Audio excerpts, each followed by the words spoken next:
ಇವತ್ತು ಲೈವ್ ಕರ್ನಾಟಕದಲ್ಲಿ ಹಾಗಾದರೆ ಯಾವ ಸುದ್ದಿ ಇದ್ದಾವೆ ಕ್ವಿಕ್ ಆಗಿ ನೋಡ್ತಾ ಹೋಗೋಣ. ಸುದ್ದಿ ನಂಬರ್ 1, ಮುನಿಸು ಶಮನಕ್ಕೆ ಕಾಂಗ್ರೆಸ್ನಲ್ಲಿ ಬಹಳ ಪ್ರಯತ್ನಗಳು ನಡೀತಾ ಇದೆ. ರಾಜ್ಯ ಉಸ್ತುವಾರಿ ರಣದೀಪ್ ಸಿಂಗ್ ಸುರ್ಜೇವಾಲಾ ಕೂಡ ಕರ್ನಾಟಕಕ್ಕೆ ಆಗಮಿಸಿದ್ದಾರೆ.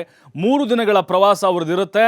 ಹೈಕಮಾಂಡ್ ಎಂಟ್ರಿ ಕೊಟ್ಟಿದೆ. ಈಗ ಕಾರಣ ಅಂತ ಹೇಳಿದ್ರೆ ಕಾಂಗ್ರೆಸ್ನಲ್ಲಿ ಅಸಮಾಧಾನ ದೊಡ್ಡ ಮಟ್ಟಕ್ಕೆ ಭುಗಿಲೆದ್ದಿದೆ. ಧಗ ಧಗ ಅಂತ ಹೊತ್ತಿ ಉರಿಯೋ ಥರ ಆಗಿದೆ.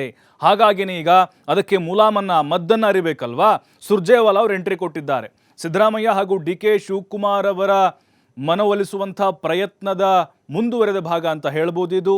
ಸುಮಾರು 42 ಜನ ಶಾಸಕರ ಜೊತೆಗೆ ಸುರ್ಜೇವಾಲಾ 1-to-1 ನೇರ ಮುಖಾಮುಖಿ ಫೇಸ್ ಟು ಫೇಸ್ ಮಾತುಕತೆ ನಡೆಸ್ತಾರೆ. ಈಗಾಗಲೇ ಕೂಡ ಆರಂಭ ಆಗಿದೆ.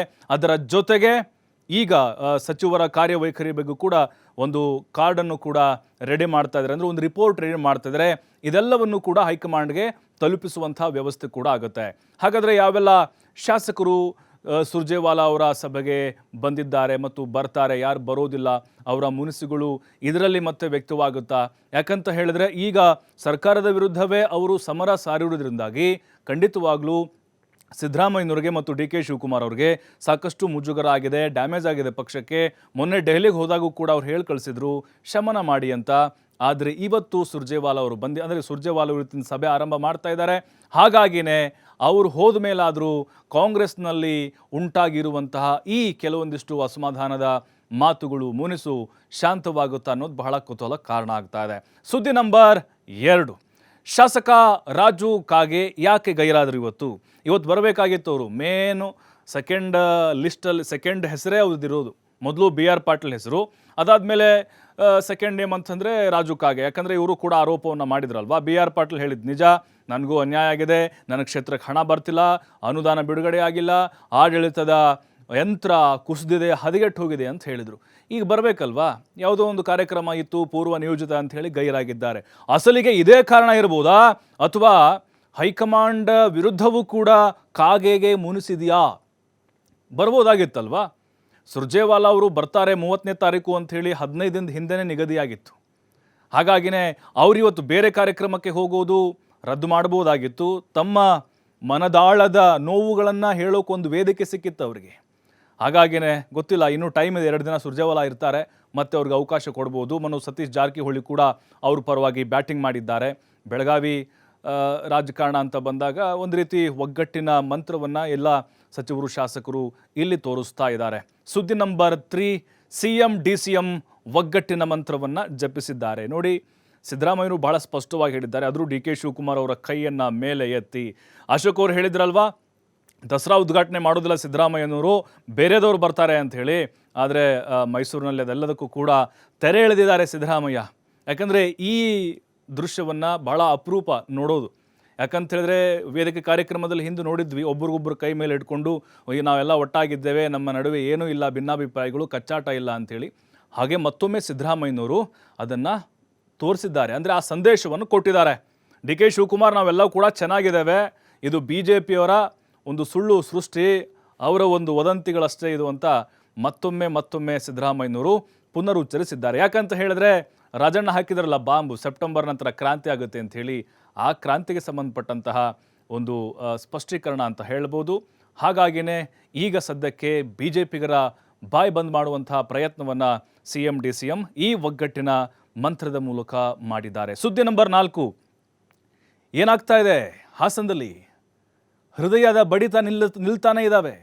40 ದಿನ ಬರೀ 26 ಸಾವಾಗಿದೆ ರೀ. ಒಂದೇ ದಿನಕ್ಕೆ 3 ಜನ ಸಾಯ್ತಾ ಇದ್ದಾರೆ. ಹೇ ಹೃದಯ, ಯಾಕೆ ನಿಲ್ಲಿಸ್ತಾ ಇದೆಯಾ? ಎದೆ ಬಡಿತಾನ. ಇನ್ನೂ ಹದಿಹರಿಯದ ಯುವಕ ಯುವತಿಯರು, ಬಾಳಿ ಬದುಕಬೇಕಾದಂಥವ್ರು ಎಲ್ಲರೂ ಆಲ್ಮೋಸ್ಟ್ ನಾವು ನೋಡ್ತಾ ಇದ್ದೀವಿ. ಚೆನ್ನಾಗಿದ್ದಂಥವರೇ ನೋಡ್ತಿದ್ದ ಹಾಗೆ ಕುಸಿದು ಬಿದ್ದು ಸಾವನ್ನಪ್ತಾ ಇದ್ದಾರೆ. ಏನಾಗಿರ್ಬೋದು ಹಾಸನ್ಗೆ? ಹಾಗಾದರೆ ನೋಡಿ, ವೈದ್ಯರ ತಂಡ ಈಗ ಅಲರ್ಟ್ ಆಗಿದೆ, ಸರ್ಕಾರ ಕೂಡ ಗಂಭೀರವಾಗಿ ತೆಗೆದುಕೊಂಡಿದೆ. ಇದನ್ನ ಕಾರಣವನ್ನು ಕಂಡುಹಿಡಿಯಬೇಕು. ಹಾಸನದಲ್ಲಿ ಇಷ್ಟು ಸಾವು ಯಾಕಾಯಿತು?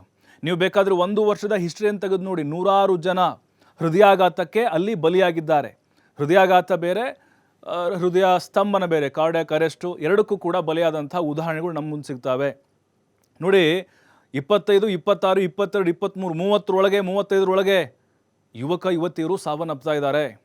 ಯಾರು ಹೇಳ್ತಾ ಇದ್ರು ಕೋವಿಡ್ ಲಸಿಕೆ ಕಾರಣ ಇರ್ಬೋದು ಅಂತ, ಅದಕ್ಕೂ ಕೂಡ ವೈದ್ಯರ ತಂಡ ಒಂದು ಕ್ಲಾರಿಟಿ ಕೊಟ್ಟಿದೆ, ಆ ರೀಸನ್ ಇಲ್ಲ ಅಂಥೇಳಿ. ಹಾಗಾಗಿನೇ ಸರ್ಕಾರ ಈಗ ಮತ್ತೊಮ್ಮೆ ಇದರ ಬಗ್ಗೆ ಅಧ್ಯಯನವನ್ನು ಮಾಡಲಿಕ್ಕೆ ಒಂದು ತಂಡವನ್ನು ಕೂಡ ರಚನೆ ಮಾಡಲಿಕ್ಕೆ ಮುಂದಾಗಿದೆ. ಜನರಿಗೆ ಬಹಳ ಗಾಬರಿ ಆಗ್ತಾ ಇದೆ. ಯಾಕಂದರೆ ಮಲಗುವಾಗ ಭಯದಿಂದ ಬದುಕ್ತಾ ಇದ್ದಾರೆ, ಎಲ್ಲಿ ಬೆಳಗಾಗೋಷ್ಟರಲ್ಲೇ ನನಗೆ ಹಾರ್ಟ್ ಅಟ್ಯಾಕ್ ಆಗಿಬಿಡುತ್ತೋ ಅಂತ. ಯಾಕಂದರೆ ಚೆನ್ನಾಗಿದ್ದರೆ ಸಾಯ್ತಾ ಇದ್ದಾರಲ್ಲ, ಅದಕ್ಕೋಸ್ಕರ. ಸುದ್ದಿ ನಂಬರ್ 5, ಆಟೋ ಚಾಲಕರಿಗೆ ಬಿಗ್ ಶಾಕನ್ನು ಸರ್ಕಾರ ಕೊಟ್ಟಿದೆ. ಅಂದರೆ RTO ಅಧಿಕಾರಿಗಳು ಕೊಟ್ಟಿದ್ದಾರೆ. ಸುಮಾರು 15ಕ್ಕಿಂತ ಹೆಚ್ಚು ಆಟೋಗಳನ್ನು ಜಪ್ತಿ ಮಾಡಿದ್ದಾರೆ. ನೋಡಿ, ಈಗ ರ್ಯಾಪಿಡೋ, ಓಲಾ, ಬೈಕ್ ಟ್ಯಾಕ್ಸಿ ಬಂದ್ ಮಾಡ್ತು, ಸರ್ಕಾರ ಬಂದ್ ಮಾಡ್ತು, ಬೈಕ್ ಇಲ್ಲ ಈಗ. ಹಾಗಾಗಿ ಆಟೋನ ನೆಚ್ಕೊಂಡಿದ್ದಾರೆ, ಆ ಬೈಕ್ ಮೇಲೆ ಹೋಗುವಂಥವ್ರು ಕೂಡ. ಇವರು ಏನು ಮಾಡ್ತಿದ್ದಾರೆ, ಕೆಲ ಆಟೋದವರು ಏನು ಮಾಡ್ತಾ ಇದ್ದಾರೆ, ದುಪ್ಪಟ್ಟು ದರ ವಸೂಲಿ ಮಾಡ್ತಾ ಇದ್ದಾರೆ. ಅಂತರ 1 ರಿಂದ 2 ಕಿಲೋಮೀಟರ್ ಇರುತ್ತೆ. ಮೀಟ್ರ್ ಕೂಡ ಹಾಕಲ್ಲ, ಮೀಟ್ರ್ ಹಾಕಂದ್ರೂ ಹಾಕಲ್ಲ.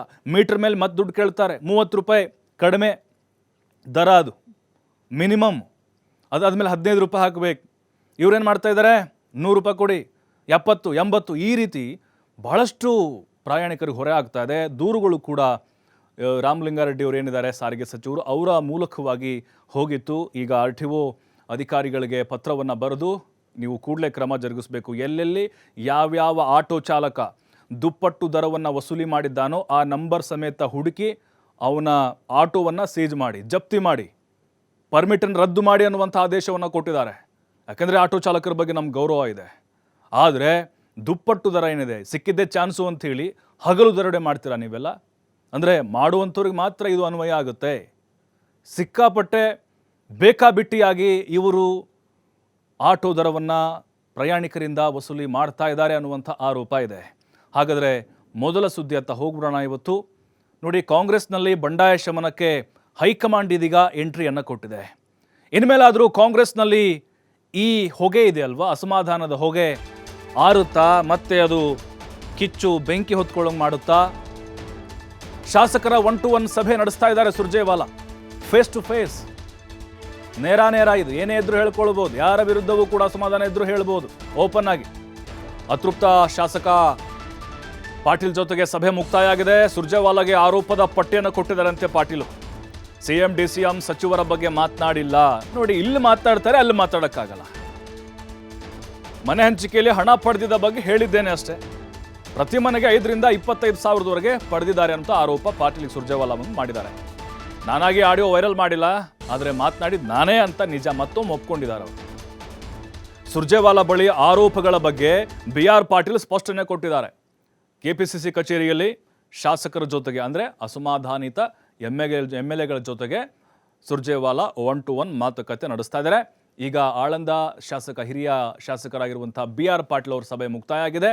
ಅವ್ರದ್ದೇ ಅಸಮಾಧಾನ ಜಾಸ್ತಿ ಇತ್ತು. ಈ ಹಿಂದೆ ಕೂಡ ಸರ್ಕಾರಕ್ಕೆ ಬಹಿರಂಗ ಪತ್ರ ಬರೆದಿದ್ರು, ನಮ್ಗೆ ಅನುದಾನ ಸಿಗ್ತಾ ಇಲ್ಲ, ನಮ್ಮನ್ನು ಕಡೆಗಣಿಸ್ತಾ ಇದ್ದೀರಿ ಅಂತೇಳಿ ರಾಜೀನಾಮೆ ಕೂಡ ಕೊಟ್ಟಿದ್ರು ಅವ್ರ ಸ್ಥಾನಕ್ಕೆ. ಹಾಗಾಗಿನೇ ಈಗ ಮೊನ್ನೆ ವಸತಿ ಇಲಾಖೆಯಲ್ಲಿ ಅವರ ಆಡಿಯೋ ಒಂದು ವೈರಲ್ ಏನಾಗಿತ್ತು, ಜಮೀರ್ ಅವರ ಆಪ್ತ ಕಾರ್ಯದರ್ಶಿ ಜೊತೆಗೆ ಮಾತಾಡಿದ್ದು ವಿಪಕ್ಷಗಳು ಸಹಜವಾಗಿ ಆಗಾರಾಗಿತ್ತು. ಇದೆಲ್ಲದರ ಬಗ್ಗೆ ಕೂಡ ಸುರ್ಜೇವಾಲಾ ಪ್ರಶ್ನೆ ಕೇಳಿದ್ದಾರೆ. ಇವರು ಕೂಡ ಸಮರ್ಥವಾಗಿ ಉತ್ತರ ಕೊಟ್ಟಿದ್ದಾರೆ. ಇಲ್ಲಿ ವೈಯಕ್ತಿಕವಾಗಿ CM DCM ಮೇಲೆ ಯಾವುದೇ ಆರೋಪವನ್ನು ಪಾಟೀಲ್ ಮಾಡಿಲ್ಲ.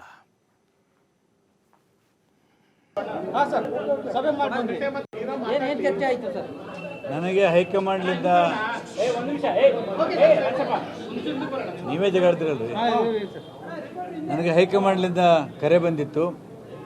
ಮಾನ್ಯ ಸುರ್ಜೇವಾಲಾ ನಮ್ಮ ಅಖಿಲ ಭಾರತೀಯ ಕಾಂಗ್ರೆಸ್ ಕಮಿಟಿಯ ಪ್ರಧಾನ ಕಾರ್ಯದರ್ಶಿಗಳು, ಅವ್ರ ಜೊತೆಗೆ ದೀರ್ಘವಾದಂಥ ಚರ್ಚೆ ಆಯಿತು. ನಾನು ಹೇಳಬೇಕಾದದ್ದನ್ನೆಲ್ಲ ಅವರಿಗೆ ಹೇಳಿದ್ದೇನೆ.